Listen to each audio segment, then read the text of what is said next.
സഹോദരന്മാരെ, ഇന്നലെ ബഹുമാനപ്പെട്ട കാന്തപുരം ഉസ്താദ് കോഴിക്കോട് നടന്ന സമസ്തയുടെ 101ാം സ്ഥാപക ദിനത്തിനോടനുബന്ധിച്ച് നടന്ന പരിപാടിയിൽ വിതുമ്പിക്കൊണ്ട് ഒരു കാര്യം പറഞ്ഞു. അദ്ദേഹം പറഞ്ഞത്, എന്നെ സമസ്തയിലേക്ക് കൈപിടിച്ചു കൊണ്ടുവന്നത് ഇ കെ ഉസ്താദാണ്.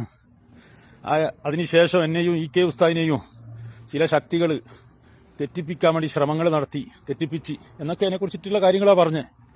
എന്നാൽ അത് കഴിഞ്ഞതിന് ശേഷം സമസ്ത ഇ കെ വിഭാഗത്തിലെ പ്രമുഖരായ 2 നേതാക്കന്മാർ ഫേസ്ബുക്ക് പോസ്റ്റിട്ട്, ഹമീദ് ഫൈസി അമ്പലക്കടവും അതേപോലെ മുസ്തഫ മുണ്ടുപാറയും. അതിൽ അവരും പറയുന്നുണ്ട് ഇതേ ആശങ്ക. ഹമീദ് ഫൈസി പറയുന്നത്, ഞാൻ 50 വർഷത്തോളമായി സമസ്തയുടെ പോഷക സംഘടനയിൽ നേതൃസ്ഥാനത്ത് നിർവഹിക്കുന്നു. എനിക്കും ഇതേ അനുഭവങ്ങൾ ഇപ്പോൾ ഈ നടന്നുകൊണ്ടേയിരിക്കുന്നതിലും ചില ഛിദ്രശക്തികൾ ഇടപെടലുകൾ നടത്തുന്നുണ്ട് എന്നാണ് ആര് പറഞ്ഞ ഹമീദ് ഫൈസിയും അതുപോലെ തന്നെ മുസ്തഫ മുണ്ടുപാറയും പറഞ്ഞ്. ഇതിലൊന്നും എന്ത് ചെയ്യണ്ട, ഛിദ്രശക്തികൾ മറ്റേ ശക്തികളൊന്നും പറഞ്ഞു വെക്കേണ്ട ആവശ്യമില്ല. ഈ ലീഗുകാരുടെ കുത്തിത്തിരിപ്പാണ് ഈ സമസ്തയെ രണ്ടാക്കി മാറ്റാനുണ്ടായ കാരണം. അവരിപ്പോ ഉള്ള ഇ കെ വിഭാഗം സമസ്തയെയും രണ്ടാക്കി മാറ്റാനുള്ള പരിശ്രമത്തിലാണ് അവർ നടക്കുന്നത്. അതിന് നിങ്ങൾക്ക് തിരിയണമെങ്കിൽ അവരെ സംബന്ധിച്ചിടത്തോളം അവർക്ക് രാഷ്ട്രീയ മുതലെടുപ്പ് മാത്രമാണ്. അവർക്ക് മതവുമായിട്ട് ബന്ധമില്ല. ലീഗുകാർക്ക് മതത്തിന്റെ ഇതിലെന്ത് ചെയ്യും, ഞാൻ സാധാരണഗതിയിൽ പറയുന്നത് പോലെ മതത്തിന്റെ ചാരത്ത് നിന്നിട്ട് വളരുക, അതിൽ നിന്ന് ലാഭം കൊയ്യുക. എന്നാൽ മതസംഘടനകളെ പരസ്പരം തമ്മിലടിപ്പിച്ച് അവർക്ക് എന്ത് ചെയ്യുക, അതിൽ നിന്ന് കിട്ടുന്ന എന്താ പറയുക ആനുകൂല്യങ്ങൾ നേടിയെടുക്കുക. ഇപ്പൊ നിങ്ങൾ കാണുന്നില്ലേ, ഇപ്പോ വർഷങ്ങളായി ഈ മുസ്ലിം ലീഗ് ഉണ്ടാകുന്നതിന് മുമ്പ് സമസ്ത ഉണ്ടായിട്ടുണ്ട്. എന്നാൽ അതേപോലെ ആ കാലഘട്ടം മുതലല്ലേ ഈ കെ വിഭാഗം സമസ്ത എന്ന് പറയുന്നത് മുസ്ലിം ലീഗിനോട് ചാർന്ന് പ്രവർത്തിക്കുന്ന ഒരു വിഭാഗമാണ്. എല്ലാ നാട്ടിലും അവരെന്ത് പറഞ്ഞു കഴിഞ്ഞാലും, രാഷ്ട്രീയം ഇല്ല എന്നുള്ള പറഞ്ഞു കഴിഞ്ഞാലും അവർ ചാർന്ന് നിന്ന് പ്രവർത്തിക്കുന്ന വിഭാഗമാണ്.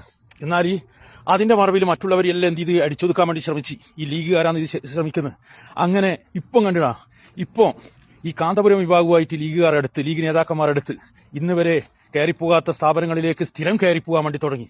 അവരെ പരിപാടിയിലേക്ക് ക്ഷണിച്ചാൽ വരാത്തവർ ഇന്നെന്ത് ചെയ്യുന്നു, ക്ഷണിക്കേണ്ട താമസം ഉടനെ ആടെത്തുന്നു. അതെന്നാണ് ഇവർക്ക് രാഷ്ട്രീയ ലാഭമാണ്. അതുകൊണ്ട് തന്നെ ഈ മുസ്തഫ മുണ്ടുപാറ പറഞ്ഞതുപോലെ, അല്ലെങ്കിൽ ഹമീദ് ഫൈസി പറഞ്ഞതുപോലെ, ഈ സമസ്തയിലുള്ള താഴെക്കടയിലെടുക്കുന്ന സാധാരണ പ്രവർത്തകന്മാർ മുഴുവനും ആഗ്രഹിക്കുന്നത് ഇത് രണ്ടും യോജിക്കാൻ വേണ്ടിയിട്ടാണ്. ഇത് യോജിക്കണമെങ്കിൽ ഒറ്റൊരു കാര്യം ചെയ്താൽ മതി, മറ്റുള്ളൊന്നും കൂടുതലൊന്നും ചിന്തിക്കണ്ട. ഈ ലീഗുകാരെ അടുപ്പിക്കാണ്ടിരിക്കുക. ഒരു ചർച്ചയിലും നിങ്ങൾ പറയും വലിയ സയ്യിദാണ്, വലിയ തറവാട്ടുകാരാണ്, അവരെ കൂട്ടാണ്ടെങ്ങനെയാ ചർച്ച നടത്തി. അവരെ കൂട്ടിയാൽ ഈ ചർച്ച മുന്നോട്ട് പോകില്ല. അവർ കുരുടന്റെ വടി പോലെയാ. അവർ ചാണത്തിലും കുത്തും, അമ്പലത്തിലും കുത്തും, പള്ളിയിലും കുത്തും, ചർച്ചിലും കുത്തും. അവർക്ക് ഈ മതം കൂടുതൽ മുന്നോട്ട് പോകണോ, ഈ മതസംഘടന നല്ല നിലക്ക് പോകണമെന്നുള്ള ആഗ്രഹമൊന്നും ഇല്ല. അവർക്ക് അവരെ കാര്യങ്ങൾ സുഭിക്ഷമായിട്ട് മുന്നോട്ട് പോകണമെന്നുള്ള ആഗ്രഹമാണ് അവരെ സംബന്ധിച്ചിടത്തോളം ഉള്ളത്. അതുകൊണ്ട് അവരെ അങ്ങ് ഒഴിവാക്കിയിട്ട് മറ്റുള്ള ആരെങ്കിലും സ്വാത്വികരായ അല്ലെങ്കിൽ നല്ല പണക്കാരുണ്ടാവും. പണ്ട് കല്ലട്ര അവരുടെ പേരൊക്കെ ഓർമ്മയില്ല, കാസർകോട്ടുള്ള ഒരു മനുഷ്യൻ പണ്ട് ഇത് ശ്രമിച്ചിട്ടുണ്ട്. അതേപോലത്തെ ആൾക്കാരെ കൂട്ടിയിരുത്തി ചർച്ച നടത്തിയിട്ട് ഇതൊന്ന് യോജിക്കണമെന്ന് ആഗ്രഹിക്കുന്നവരാണ് കേരളത്തിലെ എല്ലാ സുന്നി വിഭാഗങ്ങളും. അതിന്റെ ഭാഗമായിട്ടാണ് ഹമീദ് ഫൈസിയുടെയും അതേപോലെ മുസ്തഫ മുണ്ടുപാറയുടെ എല്ലാം ഈ ഫേസ്ബുക്ക് പോസ്റ്റ് നമുക്ക് വായിച്ചെടുക്കാൻ വേണ്ടി പറ്റുക. ഇനി ഇപ്പം വരൂ, ലീഗിന് കൊയലൂത്ത് നടത്തുന്ന ചില കൊട്ടാര പണ്ഡിതന്മാരുണ്ടല്ലോ, അവരിനി വരും ഇതിൽ കുത്തിത്തിരിപ്പുമായിട്ട്. ആര്, അബ്ദുൽ സമദ് പൂക്കൂട്ടൂരിനെ പോലെ, നാസർ ഫൈസി കൂടത്തായിയെ പോലെ, അതേപോലെ മറ്റേ നദവി ഉണ്ടല്ലോ, വഹാബുദ്ദീൻ നദവി കൂരിയാട്, അദ്ദേഹം ഇനി വരാൻ സാധ്യതയുണ്ട് ഇതിൽ കുത്തിത്തിരിപ്പുമായിട്ട് വരാൻ. അവർ ലീഗിന് വേണ്ടിയിട്ട് പണിയെടുക്കുന്ന കൊട്ടാര പണ്ഡിതന്മാരാണ്. അവർക്ക് വേണ്ടുന്ന ഈ ലീഗ് നേതാക്കന്മാർക്ക് വേണ്ടുന്ന ഫത്വകൾ ഉണ്ടാക്കി കൊടുക്കുക. ഇപ്പം കണ്ടിട്ടില്ലേ, കഴിഞ്ഞ ആഴ്ച PM ശ്രീയുമായി മാധ്യമങ്ങളെ മുമ്പിന്ന് ന്യായീകരിക്കുന്നു, സാത്വികമായിട്ട് ന്യായീകരിക്കുന്ന PM ശ്രീയെ കുറിച്ചിട്ടും അതേപോലെ വീര്യം കുറിഞ്ഞ മദ്യത്തിനെ കുറിച്ചിട്ടും സമദ പൂക്കോട്ടൂരിനോട് മാധ്യമപ്രവർത്തകർ ചോദിക്കുമ്പോൾ അതിന് സാത്വികമായിട്ട് അവലോകനം ചെയ്തിട്ട് മുന്നോട്ട് പോകുന്നുണ്ടില്ലേ. അതാണ് ലീഗിന് വേണ്ടിയിട്ട് എല്ലാ കൊയലൂത്ത് നടത്തി അതിന് ഖുർആനും ഹദീസും ഓതിയിട്ട് വ്യാഖ്യാനങ്ങൾ കൊടുത്തിട്ട് മുന്നോട്ട് പോകുന്ന വിഭാഗമാണ് ഇവർ. ഇനി അവർ വരും ഇതിൽ കുത്തിത്തിരിപ്പുമായിട്ട്.